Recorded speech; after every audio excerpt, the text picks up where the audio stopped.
अरिहंत जैन गया से आपके श्री चरणों में अपनी शंका रख रहे हैं।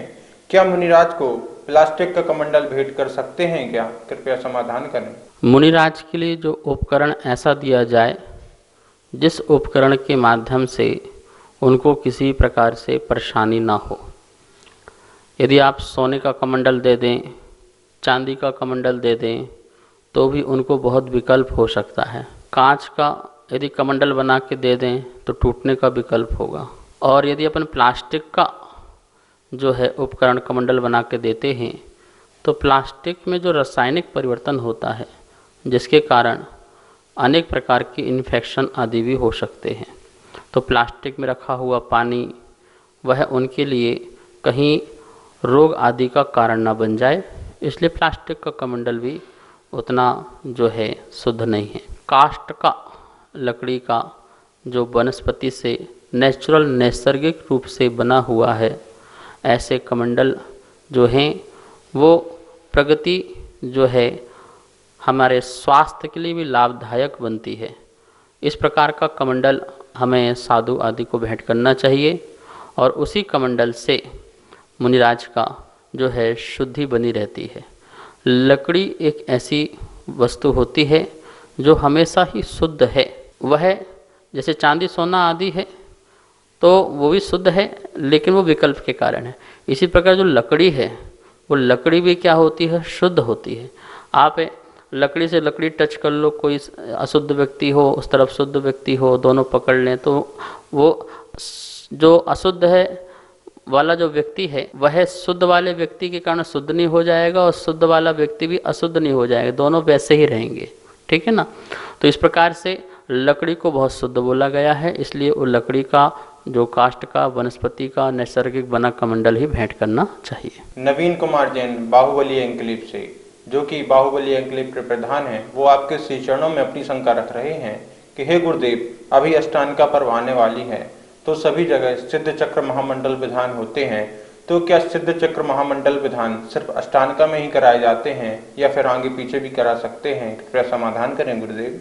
अष्टांगिका महापर्व जिसे 8 दिवस में होने वाली पूजा कहा जाता है। 8 दिवस तक लगातार जो भगवान की आराधना की जाती है वो अष्टांगिका महापर्व कहलाती है। देवगण इन 8 दिन तक लगातार नंदीश्वर द्वीप में भगवान की भक्ति करते हैं। जैसे मनुष्य लोग 10 लक्षण पर्व मनाते हैं तो 10 दिन तक कितना धर्म ध्यान करते हैं, उपवास, व्रत, आराधना आदि।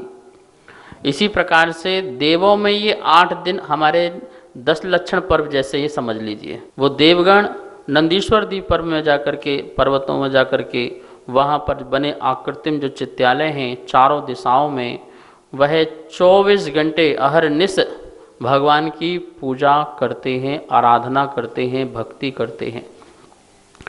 इसलिए इस अष्टांगिका पर्व में यदि हम यहाँ पर नंदीश्वर द्वीप नहीं जा सकते हैं तो यहाँ पर नंदीश्वर द्वीप विधान करना चाहिए। नंदीश्वर द्वीप की बहुत सुंदर रचना करना चाहिए अष्टांगिका पर्व में, और उस दिन यह विधान आदि होना चाहिए।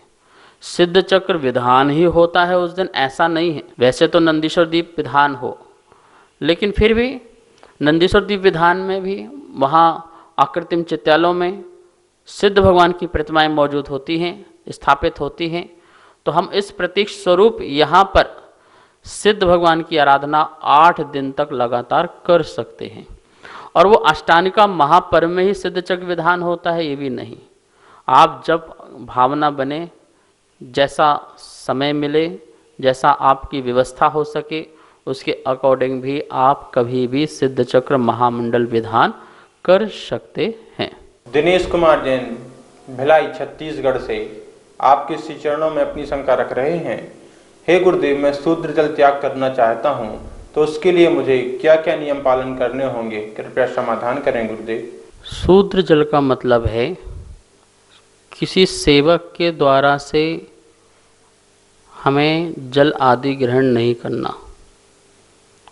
अपने निज हाथ से जो श्रावक जल को छान करके लाता है, गर्म करता है, उन्हीं के हाथ से जल आदि को ग्रहण करना।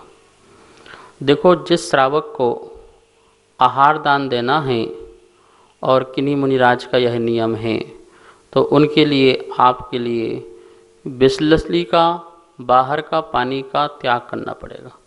अपने ही निज हाथ से पानी छान करके कुएं आदि से प्राशुक करके और वह पानी ही आप स्वयं पिएं और मुनिराज आदि को पिलाएं। यहाँ पर जो अन्य लोगों से स्पर्श हो जाए, ऐसा स्पर्श वाला जो जल जो है वो ग्रहण नहीं करते हैं। जो श्रावक कुल जाति आदि से शुद्ध है, धर्म के संस्कारों से शुद्ध है, वही श्रावक जो है मुनिराज की साधना में शुद्धता बढ़े, महाराज की साधना आगे बढ़े, इस मंगल भावना के कारण वह श्रावक इस प्रकार से व्रत ले और उन व्रतों को लेकर के फिर मुनिराज के लिए आहार दान जल आदि जो भी है प्राशुक वो दे, तो वह उनके आचरण में वृद्धि करता है। इस उद्देश्य से यह नियम होता है। तो आपको क्या करना पड़ेगा, अपने निज हाथ से ही सारा कार्य करना होगा। दूसरे के हाथ से जो स्पर्शवान नहीं है, जिनको छूना निषेध है, उनके हाथ से जो जल आदि कुछ भी लेंगे तो वो ग्रहण नहीं करेंगे। कल्पेश जैन कोटा राजस्थान से आपके श्री चरणों में अपनी शंका रख रहे हैं कि हे गुरुदेव, मेरे मन में यह शंका है कि मुनि महाराज जैनेतर श्रावक के यहाँ अपनी आहारचर्या संपन्न कर सकते हैं या नहीं, कृपया समाधान करें गुरुदेव। यह जो प्रसंग है आहार आदि का, इसमें बहुत सारी बातों का ध्यान रखना पड़ता है और उन बातों में यह बात सबसे मेन होती है कि जो श्रावक है वो श्रद्धावान, विवेकवान और क्रियावान होना बहुत ज़रूरी है। श्रद्धा उसको सच्चे देव शास्त्र गुरु के अलावा कहीं और श्रद्धा ना टिके, ये सबसे बड़ी कंडीशन होती है।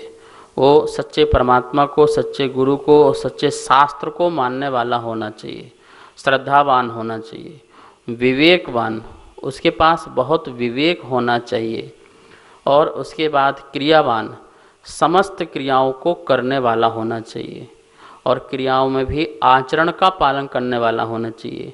अष्ट मूल गुण मतलब 3 मकार 5 उदंबर का त्यागी हो, सप्त वैष्णव का त्यागी हो, अणुव्रतों का पालन करने वाला हो। ऐसा जो श्रावक है वह मुनिराज को आहार दान देने का पात्र होता है। अब आप देख लीजिए, ऐसा कोई पात्र है क्या जिसको बचपन से ही जिन संस्कार मिले हों, सच्चे संस्कार मिले हों, अहिंसा आदि के संस्कार मिले हों, जिनके माता पिता के माता पिता के माता पिता वो सभी इसी जिन शासन के संस्कारी हुए हों, जिनको खून में ही सच्चे भगवान गुरु और शास्त्र का उपदेश मिला हो, ऐसे ही जो हैं श्रावक, जिन मुनियों को, जिनेंद्र मुनियों को मतलब निर्ग्रंथ मुनियों को आहार दान देने के पात्र होते हैं। और इस प्रकार से पात्रता नहीं है तो फिर वो आहार दान नहीं दे पाते।